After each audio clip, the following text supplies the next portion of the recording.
नमस्कार। सोमवार को शिव पूजा तो बहुत लोग करते हैं, पर क्या कभी ये सोचा है कि इसका सही तरीका, इसकी संपूर्ण विधि क्या है? देखिए, ये एक बहुत ही गहरे अर्थ वाला अनुष्ठान है और आज हम इसकी हर एक कड़ी को बिल्कुल सरल और साफ तरीके से समझने वाले हैं। तो चलिए, सबसे पहले एक बहुत ही बुनियादी सवाल से शुरू करते हैं। भाई, हफ्ते में 7 दिन होते हैं, है ना? तो फिर सोमवार ही क्यों? भगवान शिव की पूजा के लिए ये दिन इतना खास क्यों माना जाता है? असल में इस क्यों को समझना ही इस पूरे अनुष्ठान की नींव को समझना है। देखिए, इसका जवाब हमें ज्योतिष और हमारे प्राचीन ग्रंथों में मिलता है। सोमवार का दिन, जिसे सोम का वार कहते हैं, वो सीधे सीधे चंद्रमा से जुड़ा है और चंद्रमा भगवान शिव की ऊर्जा से। तो माना यह जाता है कि इस दिन की गई कोई भी प्रार्थना, कोई भी व्रत कई गुना ज्यादा असरदार हो जाता है। मतलब उनकी कृपा पाने का ये सबसे सटीक समय है। बहुत बढ़िया। तो क्यों तो अब हमें पता चल गया। अब आते हैं कैसे पर। देखिए, किसी भी अनुष्ठान की सफलता उसकी तैयारी पर टिकी होती है और इसमें 2 चीजें शामिल हैं। एक तो हमारी अपनी शुद्धि और दूसरा पूजा के लिए एक पवित्र जगह तैयार करना। तो शुरुआत होती है खुद से। सबसे अच्छा तो यह है कि दिन की शुरुआत ब्रह्म मुहूर्त में हो, मतलब सूरज उगने से ठीक पहले का वो शांत और पवित्र समय। फिर स्नान करके साफ सुथरे हल्के रंग के कपड़े पहने। लेकिन देखिए, कपड़ों से भी ज्यादा जरूरी है मन, वाणी और विचारों की शुद्धता। वो सबसे पहले आता है। अच्छा, जब हम खुद तैयार हो गए तो अब बारी है पूजा की जगह तैयार करने की।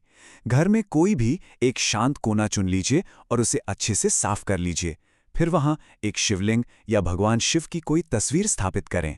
और हाँ, पास में ही तांबे या पीतल के लोटे में साफ पानी भरकर जरूर रख लें, अभिषेक के लिए। और अब हम आते हैं इस पूजा के सबसे मुख्य, सबसे पवित्र हिस्से पर, यानी अभिषेक। आप कह सकते हैं कि ये जो औपचारिक स्नान है, यही सोमवार की शिव पूजा का दिल है, उसका केंद्र है। अभिषेक का एक खास क्रम होता है, एक तरीका होता है। सबसे पहले शिवलिंग को साफ जल से स्नान कराया जाता है। इसके बाद बारी आती है दूध, फिर दही, घी यानी शुद्ध मक्खन और फिर शहद की। हर एक चीज का अपना एक प्रतीकात्मक अर्थ है।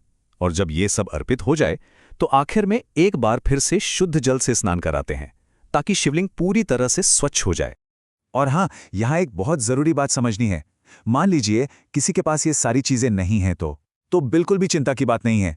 सच्ची श्रद्धा के साथ अगर सिर्फ जल और दूध से भी अभिषेक किया जाए तो वो भी उतना ही फलदायी होता है।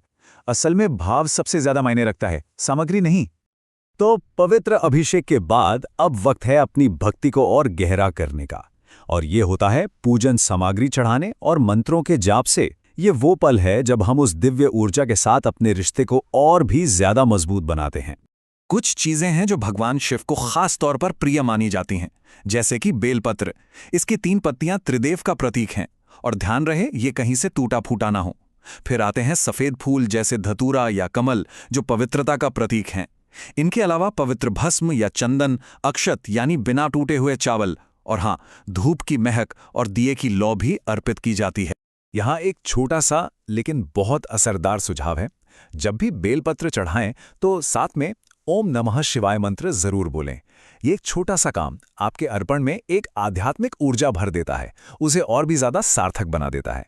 अब बात करते हैं ध्वनि की शक्ति की, यानी मंत्र जाप की। 108 बार जाप करने के बारे में सुना तो होगा, है ना? दरअसल 108 एक बहुत ही पवित्र संख्या मानी जाती है। मान्यता है कि किसी मंत्र को 108 बार दोहराने से हमारी अपनी ऊर्जा ब्रह्मांड की ऊर्जा के साथ जुड़ जाती है और हमारा ध्यान भी गहरा होता है। जाप के लिए 2 बहुत अच्छे विकल्प हैं। एक तो है सरल लेकिन बहुत शक्तिशाली पंचाक्षरी मंत्र ओम नमः शिवाय, या फिर महामृत्युंजय मंत्र का जाप भी कर सकते हैं। इस मंत्र को तो आरोग्य का महामंत्र माना जाता है, जो सेहत, शक्ति देता है और हर तरह के डर से हमें मुक्त करता है। पूजा के समापन की ओर बढ़ते हुए 2 अंतिम काम करने होते हैं, आरती और भोग। ओम जय शिव ओंकारा गाते हुए दीपक से आरती करें और भोग के लिए फल, मिठाई या कोई भी सात्विक चीज चढ़ा सकते हैं। बस एक बात का ध्यान रखना जरूरी है कि प्रसाद में प्याज या लहसुन जैसी तामसिक चीजें बिल्कुल ना हों। तो पूजा कैसे करनी है ये तो हमने समझ लिया, पर सवाल फिर वही है, क्यों? मतलब इस पूजा को करने से हमें मिलता क्या है? क्या हैं इसके आध्यात्मिक और सांसारिक फायदे? चलिए अब इस पर एक नजर डालते हैं। इसका सबसे पहला और सबसे गहरा फायदा है मन की शांति। आज की इस भागदौड़ भरी जिंदगी में ये पूजा एक एंकर की तरह काम करती है।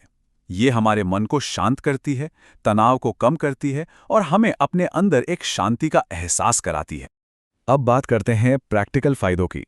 माना जाता है कि सोमवार की पूजा को नियम से करने पर जीवन में स्थिरता आती है, चाहे वो हमारा कामकाज हो, हमारा करियर हो या जिंदगी के दूसरे पहलू। ये पूजा हमें एक तरह की स्पष्टता और एक मकसद देती है। इस पूजा को इसकी शुद्ध करने की शक्ति के लिए भी जाना जाता है। मतलब ऐसा कहते हैं कि यह हमारे जीवन से, हमारे आसपास से नकारात्मक ऊर्जा को दूर करने में मदद करती है और हमारे चारों तरफ सकारात्मकता का एक सुरक्षा कवच बनाती है। और आखिर में एक बहुत ही आम मान्यता ये भी है कि इस पूजा से विवाह से जुड़ी अगर कोई बाधाएं आ रही हों तो वो दूर होती हैं और एक खुशहाल, सामंजस्यपूर्ण वैवाहिक जीवन का रास्ता खुलता है। और देखिए, पूजा खत्म होने पर भी ये प्रक्रिया पूरी तरह खत्म नहीं होती। इसके बाद कुछ देर शांति से बैठना और शिव की ऊर्जा पर ध्यान लगाना बहुत जरूरी है।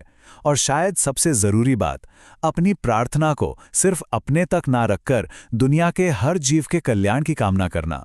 सच पूछिए तो यही इस पूरी पूजा का असली सार है।